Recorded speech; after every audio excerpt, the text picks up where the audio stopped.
Punjabi radio 'ਚ ਵੈਸੇ ਸੁਣ ਰਹੇ ਸਾਰੇ ਸਰੋਤਿਆਂ ਨੂੰ ਬਲਵਿੰਦਰ ਕੌਰ ਵੱਲੋਂ ਪਿਆਰ ਭਰੀ ਸਤਿ ਸ਼੍ਰੀ ਅਕਾਲ। ਤੇ ਜੀ ਪ੍ਰੋਗਰਾਮ ਖਬਰ ਤੇ ਨਜ਼ਰ ਪ੍ਰੋਗਰਾਮ ਦੇ ਵਿੱਚ ਸਾਡੇ ਹੋਣਗੇ ਬਲਤੇਜ ਪੰਨੂ ਜੀ। ਤੇ ਅੱਜ ਦਿਨ ਬੁੱਧਵਾਰ ਜੁਲਾਈ 12।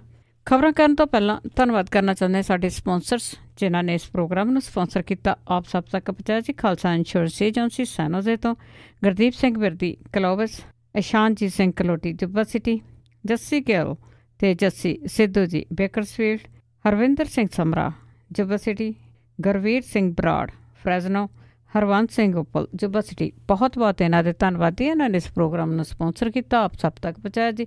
ਹੁਣ ਗੱਲਬਾਤ ਕਰਦੇ ਜੀ ਬਲਤੇਜ ਪੰਨੂ ਜੀ, ਸਤਿ ਸ਼੍ਰੀ ਅਕਾਲ, ਸਵਾਗਤ ਹੈ ਜੀ। ਸਤਿ ਸ਼੍ਰੀ ਅਕਾਲ ਜੀ, ਧੰਨਵਾਦ ਜੀ, ਬਹੁਤ ਮਿਹਰਬਾਨੀ।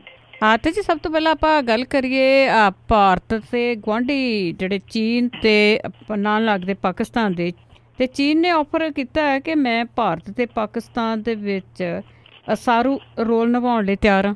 ਦੇਖੋ ਜੀ, ਉਹਨੇ ਪੇਸ਼ਕਸ਼ ਜਿਹੜੀ ਹੈ ਜੀ ਉਹ ਕੀਤੀ ਆ। ਸੋ ਦੋਵਾਂ ਮੁਲਕਾਂ ਦੇ ਦਰਮਿਆਨ ਸਿੱਕਮ ਵਿੱਚ ਜਾਰੀ ਰੇੜਕੇ ਤੇ ਜੰਮੂ ਕਸ਼ਮੀਰ ਦੇ ਵਿੱਚ ਦਹਿਸ਼ਤੀ ਹਮਲਿਆਂ ਦੇ ਮੱਦੇਨਜ਼ਰ ਚੀਨ ਦਾ ਜਿਹੜਾ ਇਹ ਬਿਆਨ ਹੈ ਇਹ ਭਾਰਤ ਨੂੰ ਭੜਕਾਉਣ ਤੇ ਹਾਲਤ ਨੂੰ ਵਿਗਾੜਨ ਦਾ ਜਿਹੜਾ ਜੀ ਉਹ ਕੰਮ ਕਰ ਸਕਦਾ ਹੈ, ਕਿਉਂਕਿ ਭਾਰਤ ਹਮੇਸ਼ਾ ਕਸ਼ਮੀਰ ਨੂੰ ਆਪਣੇ ਪਾਕਿਸਤਾਨ ਦਰਮਿਆਨ ਦੁਵੱਲਾ ਮਾਮਲਾ ਮੰਨਦਾ ਹੈ। ਚਾਈਨਾ ਦਾ ਇਹ ਬਿਆਨ ਜਿਹੜਾ ਉਸ ਮੀਡੀਆ ਰਿਪੋਰਟ ਤੋਂ ਇੱਕ ਦਿਨ ਬਾਅਦ ਆਇਆ ਜਿਹਦੇ ਵਿੱਚ ਇਹ ਕਿਹਾ ਗਿਆ ਸੀਗਾ ਕਿ ਪਾਕਿਸਤਾਨ ਦੀ ਬੇਨਤੀ ਤੇ ਜੰਮੂ ਕਸ਼ਮੀਰ ਦੇ ਵਿੱਚ ਕਿਸੇ ਤੀਜੇ ਮੁਲਕ ਦੀ ਫੌਜ ਉਸੇ ਤਰਕ ਦੀ ਵਰਤੋਂ ਕਰਦਿਆਂ ਦਾਖਲ ਹੋ ਸਕਦੀ ਹੈ ਜਿਵੇਂ ਭਾਰਤ ਨੇ ਡੋਕਲਾਮ ਦੇ ਵਿੱਚ ਚੀਨੀ ਫੌਜ ਨੂੰ ਸੜਕ ਬਣਾਉਣ ਤੋਂ ਰੋਕਿਆ।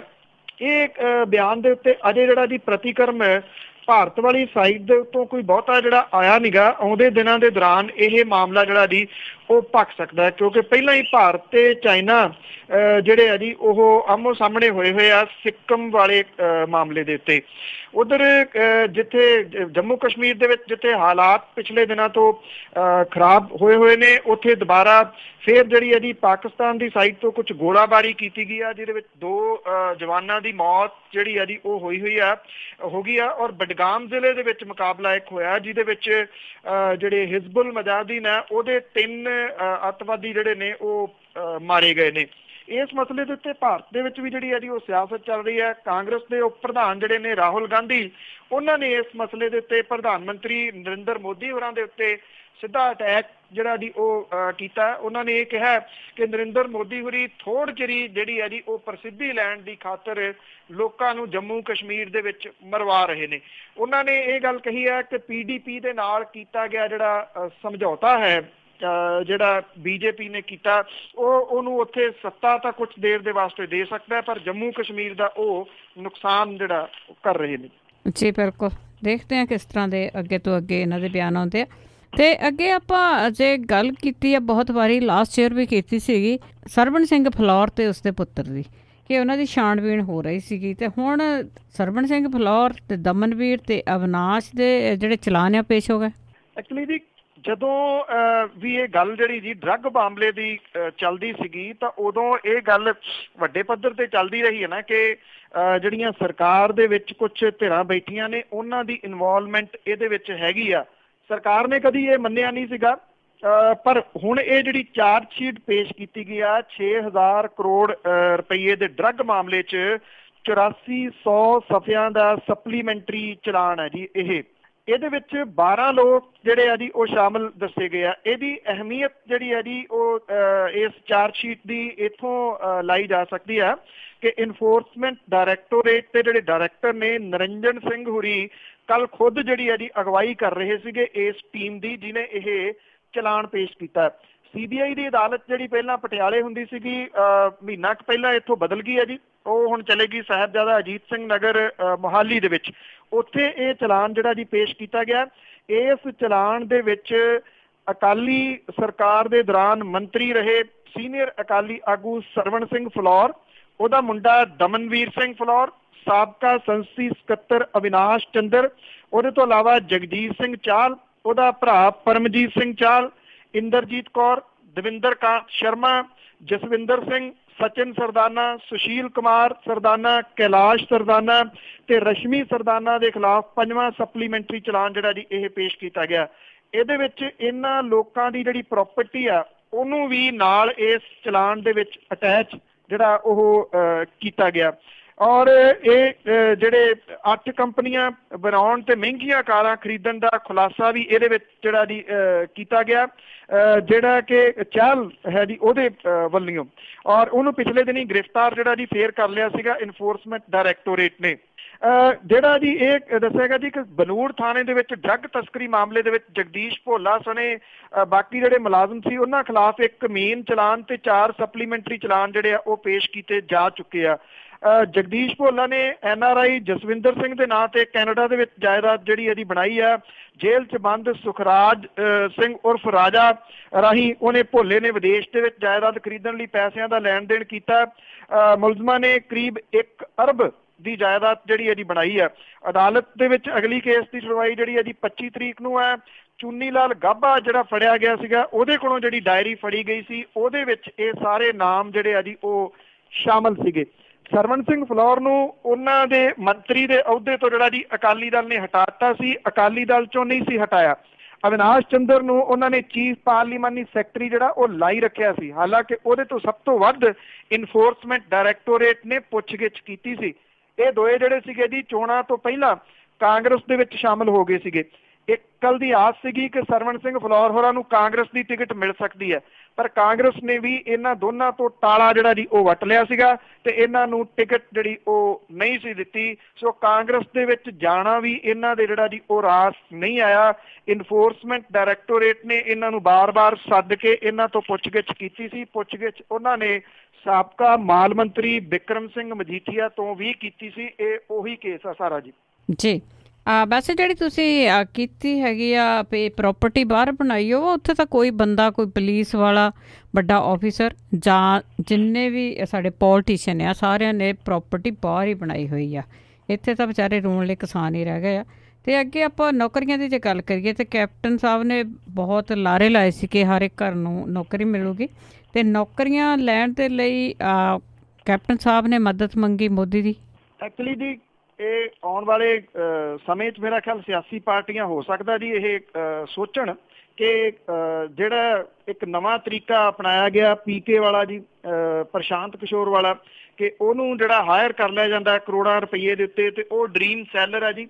ਲੋਕਾਂ ਨੂੰ ਸੁਪਨੇ ਜਿਹੜਾ ਜੀ ਉਹ ਵੇਚ ਕੇ ਗਾਹ ਨਿਕਲ ਜਾਂਦਾ ਕਿਸੇ ਦੂਜੇ ਸੂਬੇ ਦੇ ਵਿੱਚ ਸਾਈ ਫੜ ਕੇ, ਤੇ ਪਿੱਛੇ ਜਿਹੜੀ ਪਾਰਟੀ ਬਣ ਜਾਂਦੀ ਹੈ ਜੀ ਉਹ ਭੁੱਲ ਹੀ ਜਾਂਦੀ ਹੈ ਉਦੋਂ ਵੀ ਉਹਨੇ ਅੱਗੇ ਜਾ ਕੇ ਵਾਅਦੇ ਜਿਹੜੇ ਆ ਜੀ ਉਹ ਪੂਰੇ ਕਿਵੇਂ ਕਰਨੇ ਆ। ਹਰ ਘਰ ਵਿੱਚ ਨੌਕਰੀ ਦਾ ਜਿਹੜਾ ਵਾਅਦਾ ਸੀਗਾ ਜੀ ਉਹ ਕਰਕੇ ਸੱਤਾ ਦੇ ਵਿੱਚ ਆਏ ਕੈਪਟਨ ਅਮਰਿੰਦਰ ਸਿੰਘ ਹੋਰਾਂ ਨੂੰ ਹੁਣ ਇਹ ਜ਼ਰੂਰ ਮਹਿਸੂਸ ਜਿਹੜਾ ਜੀ ਉਹ ਹੋ ਰਿਹਾ ਹੋਊਗਾ ਕਿ ਇਹ ਕਿਵੇਂ ਪੋਸੀਬਲ ਜਿਹੜਾ ਹੋ ਸਕੂਗਾ। ਚਲੋ ਕਰਜ਼ੇ ਵਾਲੇ ਮਾਮਲੇ ਦੇ ਉੱਤੇ ਤਾਂ ਉਹਨਾਂ ਨੇ ਕਹਿ ਦਿੱਤਾ ਕਿ ਕਿਸਾਨੀ ਕਰਜ਼ਾ ਜਿਹੜਾ ਸੀਗਾ ਜੀ ਫਸਲਾਂ ਵਗੈਰਾ ਦੇ ਵਾਸਤੇ ਉਹ ਮਾਫ ਕੀਤਾ ਜਾਊਗਾ। ਉੱਥੋਂ ਤਾਂ ਇਹ ਜਿਹੜਾ ਜੀ ਉਹ ਹੋ ਗਏ ਇੱਕ ਕਿਸਮ ਦੇ ਨਾਲ ਬਚ ਗਏ। ਪਰ ਇਹ ਜਿਹੜਾ ਘਰ ਘਰ ਨੌਕਰੀ ਹੈ ਜੀ ਇਹ ਆਉਣ ਵਾਲੇ ਦਿਨਾਂ ਦੇ ਦੌਰਾਨ ਉਹਨਾਂ ਦੇ ਵਾਸਤੇ ਮੁਸ਼ਕਲ ਜਿਹੜੀ ਆ ਉਹ ਖੜੀ ਕਰ ਸਕਦਾ, ਜਿਹਦੇ ਕਰਕੇ ਜਿਹੜਾ ਜੀ ਇੱਕ ਗੱਲ ਜ਼ਰੂਰ ਚੰਗੀ ਆ ਕਿ ਸੈਂਟਰ ਦੀ ਸਰਕਾਰ ਦੇ ਨਾਲ ਇੱਟ ਖੜਕਾ ਜਿਹੜਾ ਜੀ ਉਹ ਲੈਣ ਦੇ ਨਾਲੋਂ ਉਹਦੇ ਨਾਲ ਜਿਹੜਾ ਜੀ ਉਹ ਚੱਲਣ ਦੀ ਕੋਸ਼ਿਸ਼ ਕਰ ਰਹੇ ਨੇ। ਇਸੇ ਕਰਕੇ ਇਹ ਲਗਾਤਾਰ ਤੁਸੀਂ ਕਹਿ ਲਓ ਤੀਸਰੀ ਮੁਲਾਕਾਤ ਸੀਗੀ ਮੁੱਖ ਮੰਤਰੀ ਬਣਨ ਤੋਂ ਬਾਅਦ ਜਿਹੜੀ ਉਹਨਾਂ ਨੇ ਪ੍ਰਧਾਨ ਮੰਤਰੀ ਨਰਿੰਦਰ ਮੋਦੀ ਹੋਰਾਂ ਦੇ ਨਾਲ ਕੀਤੀ ਹੈ। ਉਹਨਾਂ ਨੇ ਬੇਰੁਜ਼ਗਾਰੀ ਦੀ ਜਿਹੜੀ ਸਮੱਸਿਆ ਉਹਨਾਂ ਦੇ ਨਾਲ ਸਾਂਝੀ ਕੀਤੀ ਹੈ ਕਿ ਪੰਜਾਬ ਦੇ ਵਿੱਚ 30 ਲੱਖ ਬੇਰੁਜ਼ਗਾਰ ਨੌਜਵਾਨਾਂ ਦੇ ਸੰਗਠਿਤ ਖੇਤਰ ਦੇ ਵਿੱਚ ਨੌਕਰੀਆਂ ਹਾਸਲ ਕਰਨ ਦੇ ਯੋਗ ਨਾ ਹੋਣ ਦੇ ਮਸਲੇ ਦੇ ਵੱਲ ਉਹਨਾਂ ਨੇ ਧਿਆਨ ਜਿਹੜਾ ਜੀ ਉਹ ਦਵਾਇਆ, ਔਰ ਉਹਨਾਂ ਨੇ ਰਾਜ ਦੇ ਵਿੱਚ ਸਨਅਤੀਕਰਨ ਨੂੰ ਹੁਲਾਰਾ ਦੇਣ ਦੇ ਵਾਸਤੇ ਜਿਹੜੇ ਸੰਗਠਿਤ ਖੇਤਰ ਨੇ ਉਹਦੇ ਵਿੱਚ ਨੌਕਰੀਆਂ ਦੇ ਹੋਰ ਮੌਕੇ ਪੈਦਾ ਕਰਨ ਲਈ ਕੇਂਦਰ ਦੀ ਸਰਕਾਰ ਤੋਂ ਮਦਦ ਜਿਹੜੀ ਆ ਉਹ ਮੰਗੀ ਆ। ਸਰਕਾਰੀ ਸੂਤਰ ਕਹਿੰਦੇ ਨੇ ਕਿ ਪ੍ਰਧਾਨ ਮੰਤਰੀ ਹੋਰਾਂ ਨੇ ਉਹਨਾਂ ਨੂੰ ਇਹ ਭਰੋਸਾ ਦਿੱਤਾ ਕਿ ਉਹਨਾਂ ਦਾ ਦਫ਼ਤਰ ਜਿਹੜਾ ਜੀ ਭਾਰਤ ਦੇ ਵਿੱਚ ਜਿਹੜੀ ਇਨਵੈਸਟਮੈਂਟ ਕਰਨ ਵਾਲੀਆਂ ਜਿਹੜੇ 2 ਮੁਲਕ ਨੇ ਉਹਦੇ ਉੱਤੇ ਉਹਦੀਆਂ ਨਿਗਾਹ ਲੱਗੀਆਂ ਨੇ, ਇੱਕ ਇਜ਼ਰਾਈਲ ਹੈ ਤੇ ਇੱਕ ਜਾਪਾਨ ਹੈ। ਪ੍ਰਧਾਨ ਮੰਤਰੀ ਦਫ਼ਤਰ ਨੇ ਕਿਹਾ ਕਿ ਇਹ 2 ਮੁਲਕ ਜਦੋਂ ਜੀ ਇੱਥੇ ਇਨਵੈਸਟਮੈਂਟ ਕਰਨਗੇ ਤਾਂ ਉਹਨਾਂ ਨੂੰ ਪੰਜਾਬ ਦੇ ਵਿੱਚ ਕੁਝ ਜਿਹੜਾ ਕਾਰੋਬਾਰ ਕਰਨ ਦੇ ਵਾਸਤੇ ਉਤਸ਼ਾਹਿਤ ਜ਼ਰੂਰ ਕੀਤਾ ਜਾਊਗਾ। ਸਿੱਧੇ ਵਿਦੇਸ਼ੀ ਨਿਵੇਸ਼ ਤੋਂ ਇਲਾਵਾ ਰਾਜ ਸਰਕਾਰ ਇਹ ਵੀ ਆਸ ਲਾਈ ਬੈਠੀ ਆ ਕਿ ਕੇਂਦਰ ਸਰਕਾਰ ਰਾਜ ਦੇ ਵਿੱਚ ਕਿਸੇ ਜਨਤਕ ਨਿੱਜੀ ਭਾਈਵਾਲੀ ਦੇ ਵਿੱਚ ਕਿਸੇ ਵੱਡ ਆਕਾਰੀ ਪ੍ਰੋਜੈਕਟ ਦਾ ਜਿਹੜਾ ਜੀ ਉਹ ਐਲਾਨ ਕਰੇ, ਭਾਵ ਕਿ ਕੋਈ ਜਿਹੜਾ ਜੀ ਪ੍ਰੋਜੈਕਟ ਸੈਂਟਰ ਦੀ ਸਰਕਾਰ ਜਿਹੜੀ ਇੱਥੇ ਲੈ ਕੇ ਆਵੇ। ਉਹ ਸਮਾਂ ਹੁੰਦਾ ਸੀ ਜਦੋਂ ਸੈਂਟਰ ਦੀ ਸਰਕਾਰ ਦੇ ਵੱਡੇ ਵੱਡੇ ਪ੍ਰੋਜੈਕਟ ਆਉਂਦੇ ਹੁੰਦੇ ਸੀ, ਉਹ ਤਾਂ ਟਾਈਮ ਹੀ ਜਿਹੜਾ ਜੀ ਉਹ ਚਲੇ ਗਿਆ। ਹੁਣ ਤਾਂ ਪ੍ਰਾਈਵੇਟ ਇੰਡਸਟਰੀ ਆ ਜੀ ਜਿਹੜੀ ਆਉਂਦੀ ਆ ਤੇ ਉਹੀ ਜਿਹੜੀ ਆ ਸਕਦੀ ਹੈ। ਪਰ ਇੱਥੇ ਜਿਹੜੀ ਮੁਸ਼ਕਲ ਜਾਂ ਪਿਛਲੇ ਸਮੇਂ ਦੇ ਦੌਰਾਨ ਜੋ ਹਾਲਾਤ ਪੰਜਾਬ ਦੇ ਵਿੱਚ ਬਣਾਏ ਗਏ ਸੀਗੇ, ਇਸ ਪਾਸੇ ਵੱਲ ਮੂੰਹ ਕੋਈ ਨਹੀਂ ਕਰਦਾ ਜੀ ਇੰਡਸਟਰੀ ਵਾਲਾ। ਉਹਨਾਂ ਨੂੰ ਇਉਂ ਲੱਗਦਾ ਕਿ ਉਹ ਹਿੱਸੇ ਪੱਤੀ ਵਾਲੇ ਸ਼ਾਇਦ ਫੇਰ ਨਾ ਮੁੜ ਕੇ ਜਿਹੜਾ ਜੀ ਉਹ ਤੰਗ ਕਰਨ ਲੱਗ ਜਾਣ, ਜਿਹੜਾ ਕਿ ਪਹਿਲਾਂ ਇੰਡਸਟਰੀ ਵਾਲਿਆਂ ਨੂੰ ਜਿਹੜਾ ਜੀ ਇੱਕ ਮਾਹੌਲ ਬਣਾ ਕੇ ਦੇਣਾ ਪਊਗਾ। ਮਾਹੌਲ ਬਣਦਾ ਕਿਵੇਂ ਹੈ ਜੀ? ਉਹ ਪ੍ਰਸ਼ਾਸਨ ਜਿਹੜਾ ਜੇ ਪ੍ਰੋਪਰ ਚੱਲਣਾ ਸ਼ੁਰੂ ਹੋ ਜੇ ਤਾਂ ਫੇਰ ਜਿਹੜਾ ਜੀ ਉਹ ਮਾਹੌਲ ਬਣਦਾ। ਇਹ ਸਭ ਨੂੰ ਪਤਾ ਜੀ ਕਿ ਪ੍ਰਸ਼ਾਸਨ ਦੇ ਉੱਤੇ ਜਿਹੜੀ ਪਕੜ ਹੈ ਅਜੇ ਸਰਕਾਰ ਦੀ ਓਨੀ ਨਹੀਂ ਬਣ ਸਕੀ। ਜੇ ਇਸ ਪਾਸੇ ਵੱਲ ਧਿਆਨ ਦਿੱਤਾ ਜਾਵੇ, ਜਿਵੇਂ ਮੁੱਖ ਮੰਤਰੀ ਸਾਹਿਬ ਬਣਦਿਆਂ ਸਾਰ ਉਸੇ ਵੇਲੇ ਮੁੰਬਈ ਚਲੇ ਗਏ ਸਨ ਕਿ ਜਿਹੜੇ ਸਨਅਤਕਾਰ ਨੇ ਉਹਨਾਂ ਨੂੰ ਜਿਹੜਾ ਜੀ ਇਨਵੈਸਟਮੈਂਟ ਦੇ ਵਾਸਤੇ ਬੁਲਾਇਆ ਜਾਵੇ, ਉਹਦੇ ਲਈ ਵੀ ਇੱਕ ਮਾਹੌਲ ਜਿਹੜਾ ਜੀ ਉਹ ਉਦੋਂ ਨਹੀਂ ਸੀ ਬਣਿਆ। ਮਾਹੌਲ ਅਜੇ ਵੀ ਜਿਹੜਾ ਉਹ ਨਹੀਂ ਬਣਿਆ। ਇਸ ਪਾਸੇ ਵੱਲ ਜੇਕਰ ਕੰਮ ਕੀਤਾ ਜਾਵੇ ਤਾਂ ਇੰਡਸਟਰੀ ਜਿਹੜੀ ਹੈ ਜੀ, ਇਹ ਨਹੀਂ ਹੈਗਾ ਕਿ ਇੱਥੇ ਆਊਗੀ ਨਹੀਂ, ਪਰ ਉਹਨੂੰ ਭਰੋਸਾ ਦਿਵਾਉਣਾ ਪਊਗਾ ਜੀ ਕਿ ਉਹਦੇ ਪੈਸੇ ਜਿਹੜੇ ਨੇ ਇੱਥੇ ਸੁਰੱਖਿਅਤ ਰਹਿਣਗੇ ਤੇ ਕੋਈ ਰਾਜਨੀਤਿਕ ਬੰਦਾ ਜਿਹੜਾ ਜੀ ਉਹਨਾਂ ਨੂੰ ਖੇ ਖਰਾਬ ਨਹੀਂ ਹੋਣ ਦਊਗਾ। ਬਿਲਕੁਲ ਜੀ, NRI ਵੀ ਪੈਸਾ ਲਾਉਣ ਨੂੰ ਤਾਂ ਤਿਆਰ ਆ, ਪਰ ਉਹ ਤੁਹਾਡੇ ਵਾਲੀ ਗੱਲ ਆ ਕਿ ਖਤਰਾ ਆ ਵੀ ਪਤਾ ਨਹੀਂ ਉੱਤਰ ਘਾਟੋਂ ਮੈਂ ਚੜ੍ਹਨ ਵਾਲੀ ਕਦ ਗੱਲ ਹੋ ਜਾਏ ਤਾਂ ਸਾਡਾ ਸਾਰਾ ਪੈਸਾ ਲਾਇਆ ਡੁੱਬ ਜਾਏ। ਅਤੇ ਅੱਗੇ ਆਪਾਂ ਗੱਲ ਕਰਦੇ ਹਾਂ ਡਿਫਾਲਟਰ ਕਿਸਾਨਾਂ ਦੀਆਂ, ਅਤੇ ਉਹਨਾਂ ਦੀਆਂ ਜਿਹੜੀਆਂ ਬੁਢਾਪਾ ਪੈਨਸ਼ਨਾਂ ਆ ਉਹ ਜ਼ਬਤ ਕਰਨ ਦੀ ਸਰਕਾਰ ਸੋਚ ਰਹੀ ਹੈ। ਐਕਚੁਅਲੀ ਜਿਹੜਾ ਪਿੱਛੇ ਜੇ ਇਹਨਾਂ ਨੇ ਕੀਤਾ ਸੀਗਾ ਜੀ, ਜਿਹੜੇ ਕੈਪਟਨ ਸਰਕਾਰ ਨੇ, ਕਿ ਜ਼ਮੀਨਾਂ ਜਿਹੜੀਆਂ ਜੀ ਉਹ ਕੁਰਕ ਨਹੀਂ ਹੋਣਗੀਆਂ ਤੇ ਜਿਹੜਾ ਰੋਕ ਦਿੱਤਾ ਗਿਆ ਸੀਗਾ ਜੀ ਹਾਲ ਦੀ ਘੜੀ ਕਿ ਜਿਹੜੀ ਕਲੈਕਸ਼ਨ ਨਾ ਕੀਤੀ ਜਾਵੇ, ਇਹ ਉਦੋਂ ਵੀ ਗੱਲ ਜਿਹੜੀ ਹੈ ਨਾ ਜੀ ਉਹ ਨਿਕਲੀ ਸੀਗੀ ਕਿ ਜਿਹੜੇ ਨੈਸ਼ਨਲ ਬੈਂਕ ਨੇ ਉਹਨਾਂ ਦੇ ਉੱਤੇ ਇਹ ਲਾਗੂ ਨਹੀਂ ਹੋਣਾ। ਤੇ ਉਹੀ ਗੱਲ ਜਿਹੜੀ ਹੈ ਜੀ ਇਹ ਫਿਰ ਹੁਣ ਸਾਹਮਣੇ ਆਉਣੀ ਸ਼ੁਰੂ ਹੋ ਗਈ ਆ। ਜਿਹੜੀਆਂ ਨੈਸ਼ਨਲ ਬੈਂਕਾਂ ਨੇ ਉਹਨਾਂ ਨੇ ਨਵਾਂ ਜਿਹੜਾ ਜੀ ਉਹ ਤਰੀਕਾ ਹੁਣ ਅਪਣਾਉਣਾ ਸ਼ੁਰੂ ਕਰ ਦਿੱਤਾ। ਨਵਾਂ ਤਰੀਕਾ ਉਹਨਾਂ ਨੇ ਜਿਹੜਾ ਜੀ ਇਹ ਅਪਣਾਉਣਾ ਜਿਹੜਾ ਸ਼ੁਰੂ ਕਰ ਦਿੱਤਾ ਆ ਕਿ ਜਿਹੜੀਆਂ ਬੁਢਾਪਾ ਪੈਨਸ਼ਨਾਂ ਨੇ ਉਹ ਰੋਕਣੀਆਂ ਉਹਨਾਂ ਨੇ ਸ਼ੁਰੂ ਕਰਤੀਆਂ ਨੇ ਜੀ। ਜਿਨ੍ਹਾਂ ਕਿਸਾਨਾਂ ਨੇ ਕਰਜ਼ੇ ਦੀਆਂ ਕਿਸ਼ਤਾਂ ਨਹੀਂ ਮੋੜੀਆਂ, ਕਿਸਾਨ ਜਿਹੜੇ ਨੇ ਉਹ ਕਰਜ਼ੇ ਦੀਆਂ ਕਿਸ਼ਤਾਂ ਇਸ ਕਰਕੇ ਨਹੀਂ ਮੋੜ ਰਹੇ ਕਿ ਹੁਣ ਤਾਂ ਜੀ ਸਰਕਾਰ ਨੇ ਇਹ ਕਿਸਾਨਾਂ ਦਾ ਕਰਜ਼ਾ ਜਿਹੜਾ ਜੀ ਉਹ ਮੁਆਫ ਕਰ ਦਿੱਤਾ ਜਾਂ ਉਹਨਾਂ ਨੇ ਕਰ ਦੇਣਾ ਤੇ ਆਪੇ ਸਰਕਾਰ ਜਿਹੜੀ ਹੈ ਜੀ ਉਹ ਕਿਸ਼ਤਾਂ ਦੇਊਗੀ। ਪਰ ਇਉਂ ਜਿਹੜੀਆਂ ਉਹ ਕਿਸ਼ਤਾਂ ਰੋਕ ਕੇ ਹੋਰ ਮੁਸੀਬਤ ਦੇ ਵਿੱਚ ਜਿਹੜਾ ਫਸ ਜਾਣਗੇ, ਜਾਂ ਤੁਸੀਂ ਕਹਿ ਲਓ ਕਿ ਫਸਣੇ ਸ਼ੁਰੂ ਜਿਹੜਾ ਉਹ ਹੋ ਗਏ ਨੇ, ਜਿਹੜੇ ਕਿ ਨਵੀਂ ਬਣੀ ਕੈਪਟਨ ਅਮਰਿੰਦਰ ਸਿੰਘ ਹੋਰਾਂ ਦੀ ਸਰਕਾਰ ਦੇ ਵਾਸਤੇ ਵੀ ਨਮੋਸ਼ੀ ਦਾ ਕਾਰਨ ਬਣ ਸਕਦੀ ਹੈ। ਗਿੱਦੜਬਾਹੇ ਦੇ ਵਿੱਚ ਇਸੇ ਤਰੀਕੇ ਨਾਲ ਭਾਰਤੀ ਸਟੇਟ ਬੈਂਕ ਦੇ ਵੱਲੋਂ ਬੁਢਾਪਾ ਪੈਨਸ਼ਨ ਦੇਣ ਤੋਂ ਇੱਕ ਬੰਦੇ ਨੂੰ ਨਾਂਹ ਜਿਹੜੀ ਹੈ ਜੀ ਉਹ ਕਰ ਦਿੱਤੀ ਗਈ ਹੈ। ਬੈਂਕ ਨੇ ਕਰਜ਼ੇ ਦੀ ਵਸੂਲੀ ਲਈ ਡਿਫਾਲਟਰ ਕਿਸਾਨ ਦੇ ਖਾਤੇ ਦੇ ਵਿੱਚ ਆਉਣ ਵਾਲੀ ਕਿਸੇ ਵੀ ਰਕਮ ਦੇ ਉੱਤੇ ਪਹਿਲਾਂ ਆਪਣੇ ਅਖਤਿਆਰ ਦੀ ਵਰਤੋਂ ਕਰਦਿਆਂ ਇਹ ਕੀਤਾ ਜੀ। ਔਰ ਇਹ ਗੁਰੂਸਰ ਦਾ ਕਿਸਾਨ ਬੋੜ ਸਿੰਘ ਹੈ, ਜਿਹਦੇ ਬੈਂਕ ਦੀ ਸ਼ਾਖਾ ਦੇ ਵਿੱਚ ਆਪਣੀ ਬੁਢਾਪਾ ਪੈਨਸ਼ਨ ਦੇ ਬਾਰੇ ਪਤਾ ਕਰਨ ਗਿਆ ਤਾਂ ਉਹਨੂੰ ਇਹ ਕਿਹਾ ਗਿਆ ਜੀ ਕਿ ਉਹਦਾ 2 ਏਕੜ ਜ਼ਮੀਨ ਦੇ ਉੱਤੇ ਜਿਹੜਾ 1,05,000 ਰੁਪਏ ਦਾ ਕਰਜ਼ਾ ਆ, ਜਿਹੜਾ ਕਿ ਹੁਣ ਵਿਆਜ ਜਿਹੜਾ ਜੀ ਉਹ ਪਾ ਕੇ ਇਹ 1,09,000 ਰੁਪਇਆ ਜਿਹੜਾ ਜੀ ਉਹ ਹੋ ਗਿਆ। ਪਹਿਲਾਂ ਉਹਦੀ ਕਿਸ਼ਤ ਜਿਹੜੀ ਉਹ ਦਿੱਤੀ ਨਹੀਂ ਗਈ, ਉਹ ਕਿਸ਼ਤ ਰੋਕੀ ਗਈ ਆ। ਇਸ ਕਰਕੇ ਜਿਹੜੀ ਉਹਦੀ ਬੁਢਾਪਾ ਪੈਨਸ਼ਨ 1,500 ਰੁਪਈਆ 3 ਮਹੀਨਿਆਂ ਦੀ ਆਉਣੀ ਸੀ, 500 ਰੁਪਈਆ ਮਹੀਨੇ ਦਾ, ਤੇ ਇਹ ਰੋਕ ਲਈ ਗਈ। ਔਰ ਇਹ ਕਿਹਾ ਗਿਆ ਜੀ ਕਿ 3,500 ਰੁਪਈਆ ਉਹਦਾ ਵਿਆਜ ਜਿਹੜਾ ਬਣਦਾ ਕਿਸ਼ਤ ਦਾ ਪਹਿਲਾਂ ਉਹ ਦਿਓ, ਹੁਣ 2,000 ਤੁਹਾਡਾ ਰਹਿ ਗਿਆ, 1,500 ਰੁਪਈਆ ਇਹ ਜਿਹੜਾ ਜੀ ਉਹ ਆ ਗਿਆ। ਬੈਂਕ ਦੇ ਜਿਹੜੇ ਮੈਨੇਜਰ ਆ ਜੀ ਉਹ ਕਹਿੰਦਾ ਹੈ ਕਿ ਜਿਹੜੀ ਕਰਜ਼ੇ ਦੀ ਲਿਮਿਟ ਬਣਾਈ ਹੋਈ ਆ ਤੇ ਉਹ ਹੁਣ ਜਿਹੜਾ ਜੀ ਇਹਦੀ ਜਿਹੜੀ ਕਿਸ਼ਤ ਬਣਦੀ ਸੀ ਉਹ ਦੇ ਨਹੀਂ ਰਿਹਾ, ਤੇ ਸਾਡੇ ਕੋਲੇ ਇਸ ਚੀਜ਼ ਦਾ ਅਖਤਿਆਰ ਹੈ ਕਿ ਜਿਹੜਾ ਵੀ ਪੈਸਾ ਉਸ ਅਕਾਊਂਟ ਦੇ ਵਿੱਚ ਕਿਸੇ ਵੀ ਪਾਸੇ ਤੋਂ ਜਿਹੜਾ ਆਵੇ ਉਹਨੂੰ ਜ਼ਬਤ ਕਰ ਲਿਆ ਜਾਵੇ, ਜਿੰਨੀ ਦੇਰ ਤੱਕ ਉਹਨਾਂ ਦੀ ਕਿਸ਼ਤ ਜਿਹੜੀ ਹੈ ਜੀ ਉਹ ਪੂਰੀ ਨਹੀਂ ਹੁੰਦੀ। ਇਹ ਇੱਕ ਜਗ੍ਹਾ ਤੋਂ ਜਿਹੜੀ ਹੈ ਜੀ ਪ੍ਰੈਕਟਿਸ ਸ਼ੁਰੂ ਕੀਤੀ ਗਈ ਆ। ਬਾਕੀ ਦੇ ਉੱਤੇ ਵੀ ਜਿਹੜੇ ਕਿਸਾਨਾਂ ਨੇ ਨੈਸ਼ਨਲ ਬੈਂਕਾਂ ਤੋਂ ਕਰਜ਼ੇ ਜਾਂ ਲਿਮਟਾਂ ਜਿਹੜੀਆਂ ਦੀ ਉਹ ਬਣਾਈਆਂ ਹੋਈਆਂ ਨੇ, ਜਦੋਂ ਕੋਈ ਵੀ ਉਹਨਾਂ ਦੇ ਖਾਤੇ ਦੇ ਵਿੱਚ, ਹੁਣ ਜਿਵੇਂ ਸਿੱਧੀਆਂ ਅਦਾਇਗੀਆਂ ਦੀ ਗੱਲ ਜਿਹੜੀ ਹੈ ਜੀ ਉਹ ਚੱਲ ਰਹੀ ਆ ਕਿ ਵਿੱਚੋਂ ਜਿਹੜੇ ਆੜਤੀਏ ਨੇ ਉਹ ਕੱਢ ਦਿੱਤੇ ਜਾਣ। ਜੇ ਸਿੱਧੀ ਅਦਾਇਗੀ ਜਿਹੜੀ ਹੈ ਜੀ ਉਹ ਅਕਾਊਂਟਾਂ ਦੇ ਵਿੱਚ ਹੋਊਗੀ ਤਾਂ ਜਿਹੜੇ ਬੈਂਕ ਨੇ ਉਹ ਪਹਿਲਾਂ ਆਪਣੇ ਪੈਸੇ ਸੁਰੱਖਿਅਤ ਕਰਨਗੇ ਜੀ। ਜੀ ਬਿਲਕੁਲ। ਅਤੇ ਅੱਗੇ ਆਪਾਂ ਭਾਈ ਰੂਪਾ ਦੀ ਗੱਲ ਕਰਦੇ ਹਾਂ, ਜਿਹੜਾ ਮਾਮਲਾ ਸੀਗਾ ਸ਼੍ਰੋਮਣੀ ਕਮੇਟੀ ਅਤੇ ਲੰਗਰ ਕਮੇਟੀ ਦੇ ਵਿੱਚ, ਅਤੇ ਰੌਲਾ ਗੋਲਾ ਮੁੱਕਿਆ। ਜੀ ਬਿਲਕੁਲ ਜੀ, ਇਹ ਐਕਚੁਅਲੀ ਕਾਫੀ ਕੁਝ ਜਿਹੜਾ ਜੀ ਉਹ ਚੱਲ ਰਿਹਾ ਸੀ, ਔਰ ਸ਼੍ਰੋਮਣੀ ਕਮੇਟੀ ਦੇ ਪ੍ਰਧਾਨ ਖਾਸ ਤੌਰ ਦੇ ਉੱਤੇ ਇਸੇ ਮਾਮਲੇ ਨੂੰ ਲੈ ਕੇ ਜਿਹੜਾ ਜੀ ਇਹ ਕਹਿ ਰਹੇ ਆ ਕਿ ਕਾਂਗਰਸ ਜਿਹੜੀ ਆ ਉਹ ਸਿੱਖਾਂ ਦੇ ਮਾਮਲਿਆਂ 'ਚ ਦਖਲ ਦੇ ਰਹੀ ਆ, ਜ਼ਮੀਨਾਂ ਤੇ ਕਬਜ਼ੇ ਜਿਹੜੇ ਆ ਜੀ ਉਹ ਕਰ ਰਹੀ ਆ। ਤਾਂ ਇਹਨਾਂ ਜਦੋਂ ਅਕਾਲੀਆਂ ਦੀ ਸਰਕਾਰ ਰਹੀ ਉਹ ਇੱਕ ਧਿਰ ਦਾ ਰਿਹਾ, ਜਦੋਂ ਸਰਕਾਰ ਬਦਲ ਗਈ ਫਿਰ ਦੂਜੀ ਜਿਹੜੀ ਧਿਰ ਸੀਗੀ ਉਹਨੇ ਇਹਦੇ ਉੱਤੇ ਆ ਕੇ ਸਮਝੌਤਾ ਜਿਹੜਾ ਸੀਗਾ ਜੀ ਉਹ ਕਰ ਲਿਆ। ਬਠਿੰਡਾ ਜ਼ੋਨ ਦੇ ਜਿਹੜੇ IG ਨੇ ਮੁਖਵਿੰਦਰ ਸਿੰਘ ਛੀਨਾ ਹੋਰੀ, ਉਹਨਾਂ ਦਾ ਰੋਲ ਜਿਹੜਾ ਜੀ ਉਹ ਇਸ ਮਾਮਲੇ ਦੇ ਵਿੱਚ ਪੋਜ਼ਿਟਿਵ ਬਹੁਤ ਰਿਹਾ, ਜਿਨ੍ਹਾਂ ਨੇ ਜਿਹੜੀ ਜੀ ਕਈ ਸਾਲਾਂ ਤੋਂ ਇਸ ਬਣਿਆ ਹੋਇਆ ਜਿਹੜਾ ਤਣਾਅ ਸੀਗਾ ਉਹਨੂੰ ਕੁਝ ਸ਼ਰਤਾਂ ਦੇ ਨਾਲ ਨਿਬੇੜ ਦਿੱਤਾ ਜੀ। 2 ਦਿਨਾਂ ਦੇ ਦੌਰਾਨ ਬਠਿੰਡਾ ਜ਼ੋਨ ਦੇ ਦਫ਼ਤਰ ਦੇ ਵਿੱਚ ਲੰਗਰ ਕਮੇਟੀ ਤੇ ਸ਼੍ਰੋਮਣੀ ਕਮੇਟੀ ਦੇ ਜਿਹੜੇ ਪ੍ਰਤੀਨਿਧ ਸੀ ਉਹਨਾਂ ਦੇ ਵਿਚਾਲੇ ਗੱਲਬਾਤ ਜਿਹੜੀ ਉਹ ਹੁੰਦੀ ਰਹੀ। ਭਾਈ ਰੂਪਾ ਦੀ 161 ਏਕੜ ਜ਼ਮੀਨ ਦੀ ਮਾਲਕੀ ਹੁਣ ਸ਼੍ਰੋਮਣੀ ਕਮੇਟੀ ਦੇ ਨਾਮ ਸੀਗੀ। ਅਕਾਲੀ ਸਰਕਾਰ ਸਮੇਂ ਸ਼੍ਰੋਮਣੀ ਕਮੇਟੀ ਨੇ ਇਸ ਜ਼ਮੀਨ ਦਾ ਕਬਜ਼ਾ ਲੈ ਲਿਆ ਸੀਗਾ ਤੇ ਲੰਗਰ ਕਮੇਟੀ ਨੇ ਇਸ ਵਿਵਾਦਤ ਜ਼ਮੀਨ ਦਾ ਮੁੜ ਕੇ ਕਬਜ਼ਾ ਲੈ ਲਿਆ ਜਦੋਂ ਅਕਾਲੀ ਸਰਕਾਰ ਚਲੇਗੀ। ਇਹ ਦੋਵੇਂ ਤਰ੍ਹਾਂ ਜਿਹੜੀਆਂ ਸੀਗੀਆਂ ਜੀ ਉਹ ਗੱਲਬਾਤ ਲਈ ਰਾਜ਼ੀ ਹੋਈਆਂ। ਮੁਖਵਿੰਦਰ ਸਿੰਘ ਛੀਨਾ ਹੋਰਾਂ ਨੇ ਇਹਨਾਂ ਨੂੰ ਜਿਹੜਾ ਜੀ ਤਿਆਰ ਕੀਤਾ ਔਰ ਰਿਟਨ ਸਮਝੌਤਾ ਇਹਨਾਂ ਦਾ ਹੋ ਗਿਆ ਜੀ, ਜਿਹਦੇ ਵਿੱਚ ਕਿਰਪਾਲ ਸਿੰਘ ਬੰਡੂਗਰ ਹੋਰਾਂ ਨੇ ਵੀ ਪ੍ਰਵਾਨਗੀ ਜਿਹੜੀ ਆ ਇਹਨੂੰ ਜਿਹੜੀ ਉਹ ਦੇ ਦਿੱਤੀ ਆ। ਹੁਣ ਸ਼੍ਰੋਮਣੀ ਕਮੇਟੀ ਦੀ 161 ਏਕੜ ਜ਼ਮੀਨ ਦੀ 17-18 ਦੀ ਬੋਲੀ ਰੱਦ ਕਰਕੇ ਖੁਦ ਕਾਸ਼ਤ ਕਰੂਗੀ, ਜਿਹਦੇ ਠੇਕੇ ਦੇ 45 ਲੱਖ ਰੁਪਏ ਐਡਵਾਂਸ ਜਮ੍ਹਾਂ ਜਿਹੜੇ ਆ ਜੀ ਉਹ ਕਰਵਾਏ ਜਾਣਗੇ ਔਰ ਇਹਦੇ ਵਿੱਚੋਂ 90% ਦੀ ਰਕਮ ਜਿਹੜੀ ਆ ਉਹ ਜਿਹੜੀ ਕਿ 40 ਲੱਖ ਤੇ 50,000 ਰੁਪਇਆ ਬਣਦੀ ਹੈ ਉਹਦੀ FDR ਬਣਾ ਕੇ ਲੰਗਰ ਕਮੇਟੀ ਨੂੰ ਸੌਂਪੀ ਜਾਊਗੀ ਔਰ ਅਗਲੇ ਸਾਲ 18-19 ਦੇ ਵਿੱਚ ਜ਼ਮੀਨ ਦੀ ਖੁੱਲੀ ਬੋਲੀ ਜਿਹੜੀ ਹੈ ਜੀ ਉਹ ਕਰਾ ਕੇ ਇਹਦੀ ਕਰਾਈ ਜਾਊਗੀ ਔਰ ਭਾਈ ਰੂਪਾ ਦੇ ਗੁਰਦੁਆਰਾ ਜਿਹੜਾ ਪਾਤਸ਼ਾਹੀ 6ਵੀਂ ਦੀ ਨਵੀਂ ਪ੍ਰਬੰਧਕ ਕਮੇਟੀ ਬਣੂਗੀ, ਉਹ ਜ਼ਮੀਨ ਦੀ 90% ਦੀ ਆਮਦਨ ਨੂੰ ਜਾਇਦਾਦ ਤੇ ਲੰਗਰ ਦੇ ਉੱਤੇ ਜਿਹੜਾ ਜੀ ਉਹ ਖਰਚ ਕਰੂਗੀ। ਸ਼੍ਰੋਮਣੀ ਕਮੇਟੀ ਇਸ ਜ਼ਮੀਨ ਦੇ ਉੱਤੇ ਆਪਣੀ ਜਿਹੜੀ ਖੇਤੀ ਮਸ਼ੀਨਰੀ ਦੇ ਨਾਲ ਵਾਹੀ ਕਰੂਗੀ ਔਰ ਪਿੰਡ ਭਾਈ ਰੂਪਾ ਦੇ ਵਸਨੀਕਾਂ ਤੇ ਲੰਗਰ ਕਮੇਟੀ ਵੱਲੋਂ ਕਿਸੇ ਤਰ੍ਹਾਂ ਦੀ ਜਿਹੜੀ ਇੱਥੇ ਫਸਲ ਬੀਜੀ ਜਾਊਗੀ ਉਹਦੇ ਵਿੱਚ ਵਿਘਨ ਨਹੀਂ ਪਾਇਆ ਜਾਊਗਾ।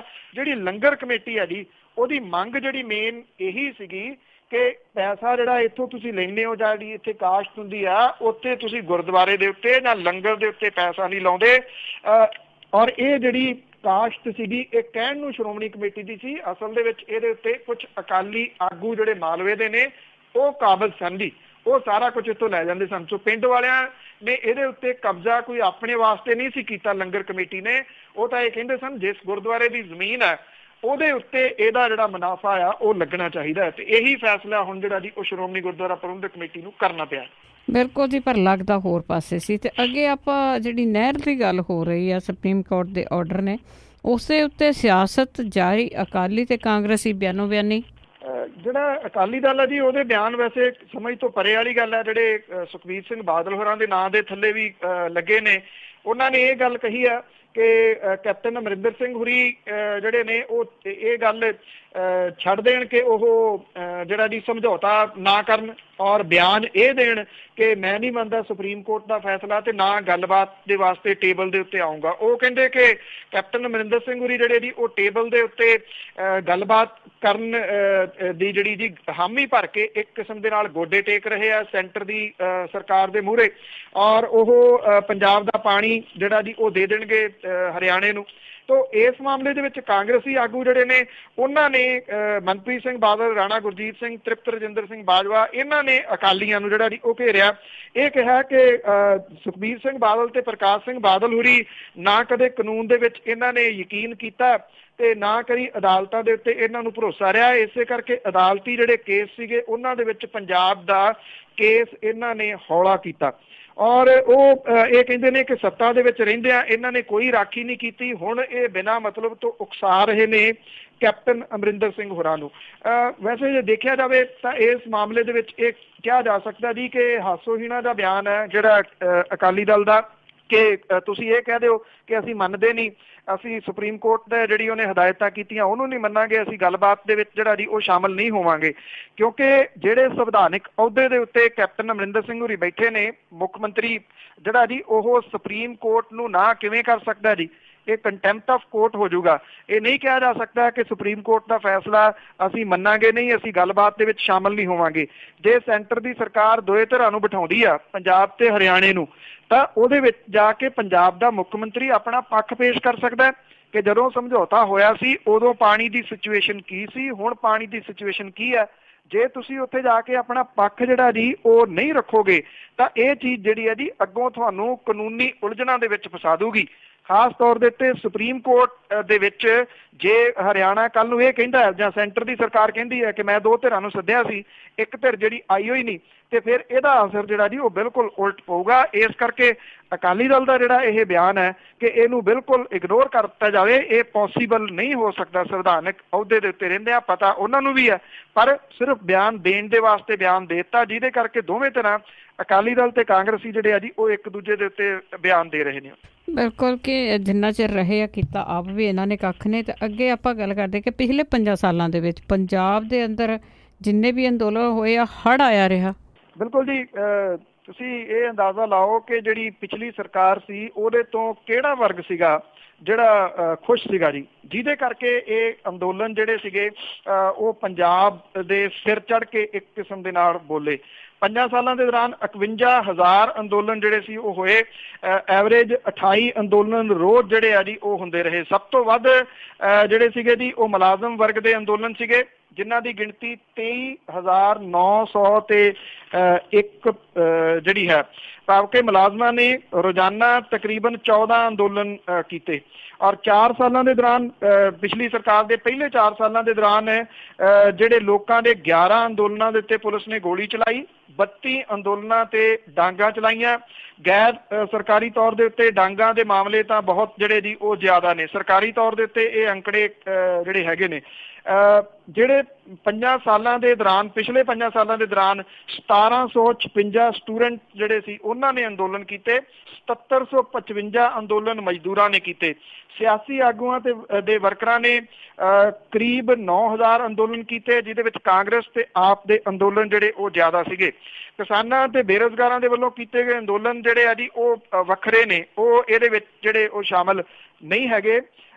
12 ਦੇ ਵਿੱਚ 4246 ਜਿਹੜੇ ਸੀ ਰੋਸ ਮੁਜ਼ਾਹਰੇ ਹੋਏ, 13 ਦੇ ਵਿੱਚ 7306, 14 ਚ 14,574 ਤੱਕ ਗਿਣਤੀ ਪਹੁੰਚ ਗਈ, 15 ਦੇ ਵਿੱਚ 13,090 ਔਰ 16 ਦੇ ਵਿੱਚ 11,876 ਜਿਹੜੇ ਸੀਗੇ ਜੀ ਉਹ ਅੰਦੋਲਨ ਹੋਏ।